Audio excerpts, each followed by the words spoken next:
much for clicking on my video to watch. For today's video, I'm going to be doing a new little series on my channel. And as you can probably tell by the title, it's going to be my How-To Tuesdays. Basically, I have a full list of how-to videos and I didn't know how to incorporate them on my channel without it being every other video being a how-to video. So I thought I would specifically do them on Tuesdays and make a little series out of it. If I don't have one every single Tuesday, it'll probably be every other Tuesday. We'll see how the videos roll. But for today's, I'm going to show you guys how to get dewy skin without it looking greasy. These are my little tips and techniques that I use personally. I usually like a matte finish, but when I want a dewy one, I don't want it to look greasy throughout the day and look like sweat. So these are the steps that I take to make sure it doesn't do that. Before we hop on into the video, please don't forget to subscribe. Click that little bell beside the subscribe button. That way you guys get notified every time I upload a new video. Also be sure to like this video if you enjoyed the idea. Let me know in the comments if you guys have any suggestions of how-to videos you want me to do. And if you'd like to know how I got my skin looking like this, then please just keep watching. So your base is super important because it prepares your skin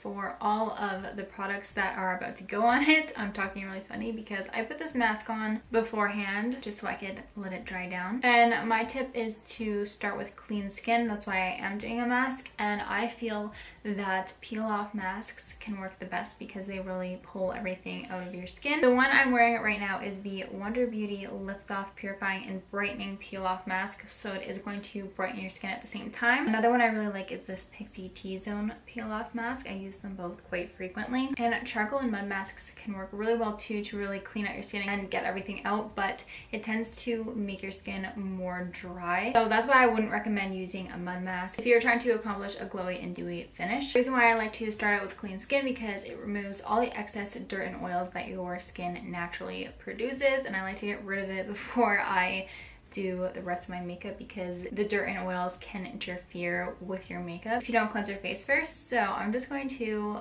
pull off this mask now. I've let it just sit on my skin until it dried, probably about 10 to 15 minutes. This mask doesn't take very long to dry, and I just do a pretty thin layer. Also, I have this huge zit right here and I accidentally put the mask over it, so that really hurt. The next step I would do to clean out the rest of my skin, and I feel like this is one of the best steps of all, and it is just toning your face. And I really like the Pixi Rose Tonic. I use it every single day, but I just ran out of cotton pads, so I can't use it today. This tonic water specifically really cleans out my skin, gets all the excess dirt off of it. I always make sure to go on with this after I take my makeup off and also to prep my skin before I do my makeup. I'm not sure if you're supposed to use it that much, but I do because it really cleans out my skin. I mentioned this in my beauty favorites and I can't say enough good things about it. And then my next step is to use a brightening and illuminating primer to really lift your skin. My two favorites are the Annabelle Hydrating Illuminating Veil. This is a face skin enhancer, and then I also have recently been obsessing over this one. It's from Henriksen and it is their Banana Bright Face Primer. This is their brand new primer that they came out with. So I'm gonna go ahead and use this one today. And I really like the Dewy one because it just sinks into your skin and I feel like it creates a very bright but not shiny base. It also smells delicious. It smells like oranges. You can also create a dewy base using a primer oil, but I feel like an oil can make your skin greasy throughout the day. I really love my Smashbox primer oil. For me, it doesn't really make my skin greasy. It can by the end of the day if I'm wearing my makeup all day long, just because I put extra oil onto my face. But I do have dry skin, so that might be why it works out for me. If you have oily skin, it may not be the same outcome. That's why I'm not going to mention an oil for today. Okay, now that my skincare is done and my primer is on, I'm going to move on to my next step. I like to use a matte or silky concealer to dim down the spots that can tend to be more shiny on my face, and I like to use more of a silky matte concealer because a very matte one is just going to mattify your face, whereas this one still can keep the dewiness. And I like to do this step before my foundation because I feel like it can block the oils better rather than sitting on top of my foundation. Then it's not going to sit directly on top of my skin. And not only is it going to cover up my redness, but it's also going to create an extra layer where I produce more oil. Wherever your face produces more oil, stick it there, but normally it's in the T-zone. I'm also going to cover up this big wonderful zit that I have, and I was picking at it today so it looks even worse. I like to put the concealer also on my upper lip because my upper lip can tend to sweat. So I like to pop it there and then it just kind of cancels it out a little bit. Alrighty, so now we can move on to the foundation. I'm going to use a stick foundation. I find that these work the best because they're more condensed and not a liquid. And you kind of have to work with it more to buff it into your skin to help it sink into your skin. Whereas a liquid one will look dewy, but it tends to get greasy throughout the day. I love this L'Oreal Lumi foundation. If I just want a really quick dewy look, then all I really need is this. I don't need to do all of these other steps, but it will make me look greasy throughout the day. I can't wear it for long before it makes me look greasy, and I'll have to be blotting my skin a lot throughout the day. I have heard people say that this specific foundation from Anastasia dries out their skin. That is not the case for me. It is definitely more of a dewy foundation on my skin. I just put way too much on my neck. I don't know why I did that. My favorite brush for this is the Japanesque 709 brush. It is this really dense buffing brush, so it really just helps pack it into my skin. This foundation can be medium to full coverage. I like it to be full coverage, so after I go in with my initial amount, I like to put some more on. I know it looks like a lot, but after I blend it out, it kind of leaves some patches behind, so I just have to fill those in. Okay, so I'm just in the middle of doing my concealer now. I find that a lightweight concealer will work the best, especially if you're going to go in with more of a full coverage silky matte concealer before your foundation like I did. This one in particular is great. It is very light coverage, but you can build it up, and I like that it's light coverage because I have a lot of foundation and concealer on already. Even though it looks like I'm putting a lot on, when you blend it out, it does come pretty sheer and there's not a lot to it. I don't know how to explain it, but it's very lightweight, so it goes really good if you're trying to do a dewy look. I'm just gonna blend it out with the same brush. The next part is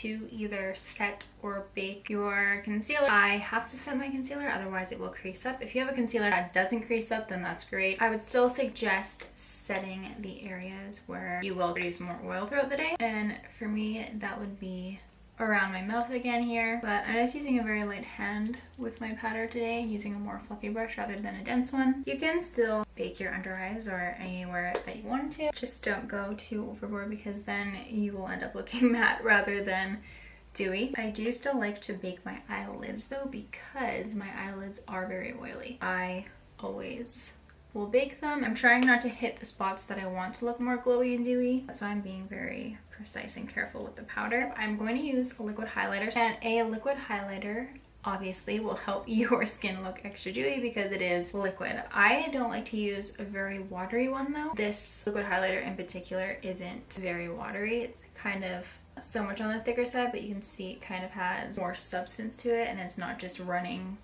everywhere. I'm gonna pick this up on a dual fiber brush. Also, a damp beauty blender will work pretty good too. I'm gonna start with a small amount and work my way up. So I'm just gonna pop some on the tops of my cheekbones, then on my temples as well. Basically everywhere I already put highlighter. I also pop some on the tip of my nose and my cupid's bow. And then sometimes I'll put a little right here on the side of my chin, so when I turn my face, it gives it a little extra glow right there. Those are all the spots I'm gonna put it. I just built it up to where I wanted it. The reason why I'm using a liquid highlighter, because liquid highlighters tend to sink into your skin more, whereas powder ones are a lot more prominent and obviously powder, so they're more dramatic and not as subtle as liquid ones. A luminous bronzer will also help enhance the glow to your face. My favorite one is from Too Faced. It just gives a beautiful sheen, beautiful glow, and it's not glittery, so it's not gonna look chunky on your face. You can also use a blush to do the same thing. I just found a bronzer is what really will stand out because you're putting this product more so all over your face rather than just